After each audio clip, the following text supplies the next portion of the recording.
नमस्कार. TRT police भरतीच्या सर्व विद्यार्थ्यांचं स्कॉलरशिप मित्र युट्यूब चॅनलवरती स्वागत आहे. विद्यार्थ्यांच्या मनातले प्रश्न आपण एक व्हिडिओ बनवत आहोत. काल परवा जे व्हिडिओ टाकले त्या व्हिडिओच्या खाली आपण डिस्क्रिप्शन गुगल फॉर्म दिला होता. तुम्हालाही सांगतो या व्हिडिओच्या डिस्क्रिप्शन मध्ये गुगल फॉर्म आहे, त्यासोबतच पिन कमेंट मध्ये गुगल फॉर्म आहे. तुमचे जे प्रश्न असतील ते तुम्ही त्या माध्यमातून माझ्यापर्यंत पोहोचवू शकता. तुमचं नाव, नंबर आणि तुमच्या मनात जी शंका आहे ती तुम्ही विचारू शकता. त्या प्रत्येक डाऊटवर तुमचं प्रत्येक शंकेचं निरसन करण्यासाठी मी व्हिडिओ बनवत असतो. आजचा जो डाऊट आहे तो टीआरटी पोलीस भरती डीबी साठी कोणकोणते डॉक्युमेंट लागणार, हा विद्यार्थ्यांच्या मनातला डाऊट आहे, याचं उत्तर घेऊन येणार हा व्हिडिओ आहे. हे डिस्क्लेमर माझ्या हितचिंतकांसाठी. त्यानंतर हा नंबर आहे माझा 77039009. या नंबरवरती पण तुम्ही मला मेसेज करू शकता. तुमच्या मनात जे पण डाऊट असतील ते तुम्ही विचारू शकता. तसेच विश्वासार्ह माहितीसाठी मी परत सांगतो, टीआरटी अधिकृत संकेतस्थळ, अधिकृत संपर्क क्रमांक, शासकीय कार्यालय यांना संपर्क करा. त्यांनी दिलेली माहितीच अंतिम समजण्यात यावी. आता टीव्ही साठी डॉक्युमेंट कोणती लागणार ते मी तुम्हाला सांगतो. पहिल्यांदा तुमचं कास्ट सर्टिफिकेट असणं गरजेचं आहे. तर एसटीच्या विद्यार्थ्यांसाठी कास्ट सर्टिफिकेट सुरुवातीला लागतं. त्यानंतर तुमचं कास्ट व्हॅलिडिटी हे अत्यंत महत्वाचं आहे. मागच्या वेळेस ज्या विद्यार्थ्यांकडे कास्ट व्हॅलिडिटी नव्हती त्या विद्यार्थ्यांना त्यांनी बाहेर काढलं. तर मी तुम्हाला सांगतो कास्ट व्हॅलिडिटी तुमच्याकडे असणं गरजेचंच आहे. त्यासोबतच 10वीचं गुणपत्रिका किंवा प्रमाणपत्र, 12वीचं गुणपत्रिका किंवा प्रमाणपत्र. यामध्ये जे सैन्य भरतीचे विद्यार्थी आहेत त्यांना 12वीचं लागत नाही, ते फक्त 10वी पर्यंत असेल तरी पण चालतं. जर झालं असं जास्त एज्युकेशन तरी दिलं तर चालेल. नसेल किमान तुमचं 10वीची गुणपत्रिका सैन्य भरतीसाठी लागते. पण पोलीस भरतीसाठी तुम्हाला 10वी आणि 12वी दोन्ही पण असणं गरजेचं आहे. तर हे सर्टिफिकेट म्हणजे गुणपत्रिका, मार्कशीट असेल किंवा तुमचं सर्टिफिकेट असेल ते तुमच्याकडे असणं गरजेचं आहे. पदवी जर झाली असेल तर ते सर्टिफिकेट द्या.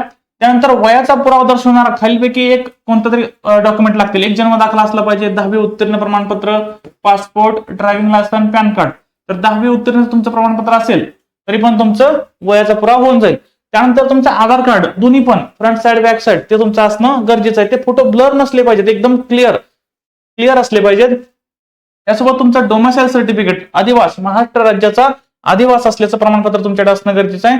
आणि सगळ्यात महत्वाचं, तुम्हाला स्टायपेंड वेळेत मिळावा म्हणून तुमचं बँक अकाउंट ते आधार सीडिंग असलं पाहिजे, म्हणजे आधारशी लिंक असलं पाहिजे. ते अकाउंट मायनर नसलं पाहिजे, हे तुम्ही लक्षात घ्या. नॅशनलाइज बँकेतलं अकाउंट असलं पाहिजे. आणि अजून एक विद्यार्थ्यांच्या मनात प्रश्न आहे की सर इन्कम सर्टिफिकेट किती वर्षाचं लागेल.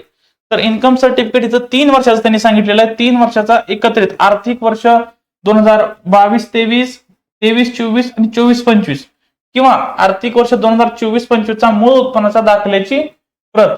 तर हे तुम्हाला इन्कम सर्टिफिकेट लागणार आहेत. आता दिव्यांग असाल किंवा अनाथ असाल किंवा त्याचे सर्टिफिकेट तुम्हाला लागतील. आणि फोटो, पासपोर्ट साईज फोटो, म्हणजे तुमचे कधी तर 4थी-5वीतले फोटो तुम्ही नका वापरू. आता लेटेस्ट ह्या 2-3 महिन्यातले काढलेले जे फोटो असतील ते प्रिंट काढून ते फोटो तुमच्याकडे असणं गरजेचं आहे. हे सगळे डॉक्युमेंट असतात. 2 झेरॉक्स कॉपी आणि ओरिजिनल कॉपी घेऊन तुम्हाला डीव्ही जिथं असेल ते सांगतील तिथे तुम्हाला डीव्ही साठी जाणं गरजेचं आहे. तर हे सगळे डॉक्युमेंट लक्षात ठेवा. अजूनही तुमच्या मनात काय शंका असतील तर तुम्ही खाली माझा नंबर जातोय किंवा डिस्क्रिप्शनला किंवा पिन कमेंट गुगल फॉर्म आहे तो तुम्ही नक्की भरू शकता.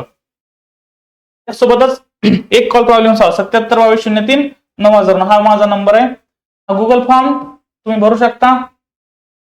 आणि टीआरटी पोलीस भरतीसाठी हे प्रशिक्षण सुरू झाल्यापासून शेवटपर्यंत जिथे जिथे मदत लागेल, जे काही नवीन GR येतील, काही इन्फॉर्मेशन असेल किंवा स्टायपेंड बाबत काय अपडेट असतील त्या सगळ्या पोहोचवण्याचा मी प्रयत्न करतो. त्यासाठी मी व्हिडिओज बनवतोय. तर स्कॉलरशिप मित्र युट्यूब चॅनल सगळ्यांनी सबस्क्राईब करा. त्यासोबत मी परत एकदा सांगतो, तुम्ही ऑफिशियल अपडेटसाठी टीआरटीच्या वेबसाईटला गुगलवर जायचं, टीआरटी सर्च करायचं, नोटीस बोर्ड बघायचं.